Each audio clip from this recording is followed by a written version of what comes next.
Hello, and welcome to Around the Political World with John Rothman. I am your host, John Rothman. If you're a fan of the show, make sure to hit the follow button on the top right of Apple Podcasts, Spotify, or wherever you are listening at this very moment. When you hit follow, leave a review or share an episode with a friend. It helps other people discover the show, keeps us going, and expands our base. There is a lot in the news this morning, but of course, the most important single thing is the fire in Los Angeles. And this brought to mind a story told to me by Stephen Hess, a member of Richard Nixon's staff.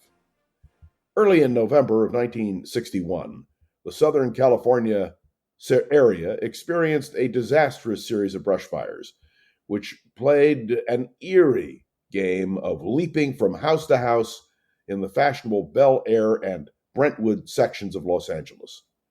It was a devastating fire. Former Vice President Richard Nixon, at the time, was renting a movie director's English tutor home on North Bundy Drive. Across the street, flames destroyed the residence of actor Joe E. Brown. And as the first press photographers reached the scene, the former vice president was hosing down a small fire. He got a true action photo, a Nixon aide later commented. But true to the code of the paparazzi, the photographers insisted that Nixon re-enter his house and pose at the door with a suitcase. The next day, almost every newspaper in the country showed Nixon with a suitcase instead of Nixon with a hose. For the real Nixon looked posed, and the posed Nixon looked real. It's a fascinating commentary on where we are in politics then and now. But there is no doubt that the fire that is gripping Los Angeles is the most devastating fire in the history of that community. To watch the images, just amazing. And of course, I must tell you that I get notices from friends in Southern California. I got one from my friend Robin Shipley saying she was fine. Thank God. But this is a devastating moment. And I want to set this up politically because Joe Biden happened to be in Los Angeles.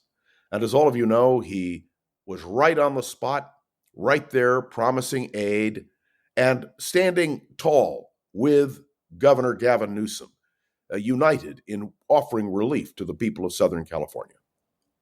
What was Donald Trump doing?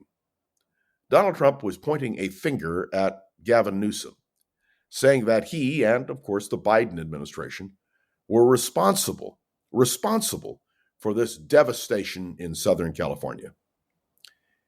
It was a stark contrast between the present president and the future president. One can only hope that what I am saying to you now will draw that stark contrast between two men. Make no mistake, the people of California are happy to receive the aid from Joe Biden. And they're wondering, what are they going to get from Donald Trump? I don't say this pejoratively. All you have to do is Google it and you can read what was said. And the most important single thing was the statement, let's not get politics involved in what's happening. And that is the key. Of course, there is much more to say about the fire in Los Angeles, how it is going to affect all of us in terms of insurance rates here in California, but beyond. And of course, the question of Donald Trump's announcement that he will once again withdraw from the Paris Accords. Because make no mistake, this devastating fire, not unusual to have a fire in Southern California, but the impact of this devastating fire is fueled by global warming. And so there will be a real choice for people to make in terms of how they perceive what has happened. And Donald Trump, I must tell you, is not on the right side of this issue. And raising personal attacks against Joe Biden and Gavin Newsom, well, it makes no sense to me. The whole energy of the federal government, now and after January 20th, should be focused on relief. That's right, relief for Southern California. I want also to suggest to you that withdrawal from the Paris Accords again, a given by Donald Trump, is a disaster not just for the United States, but for the world. What we are witnessing in Los Angeles is going to take place worldwide on so many different levels. And, well, we can only hope that Donald Trump and his administration will address these issues properly. But, to be blunt, I don't have a lot of faith. And then there was the absurd statement made yesterday by Donald Trump that he thinks the January 6th insurrection was caused by Hezbollah. What in the world is he talking about? We know what happened on January 6th. But these are the kinds of things that somebody said to me, well, we get this from Donald Trump every day. We're just going to ignore it. No, we can't ignore it. We have to be aware of it. We have to understand the impact.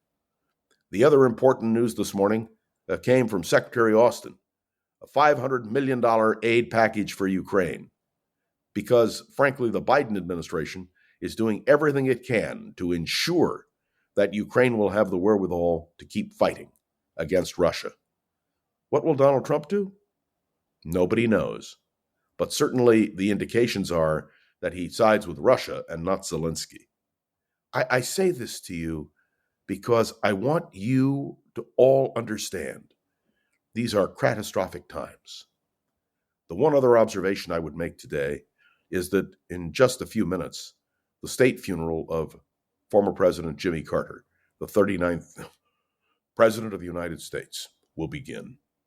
I will be listening not only to the eulogy delivered by Joe Biden, but the eulogies which will be delivered that were written in advance of Jimmy Carter's death by Gerald Ford.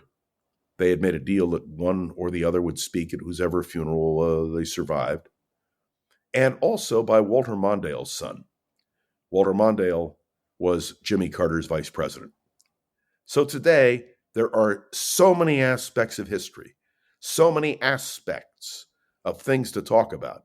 And of course, I try to do this podcast in a limited amount of time. I will tell you bluntly, it's frustrating. So much to talk about, so little time.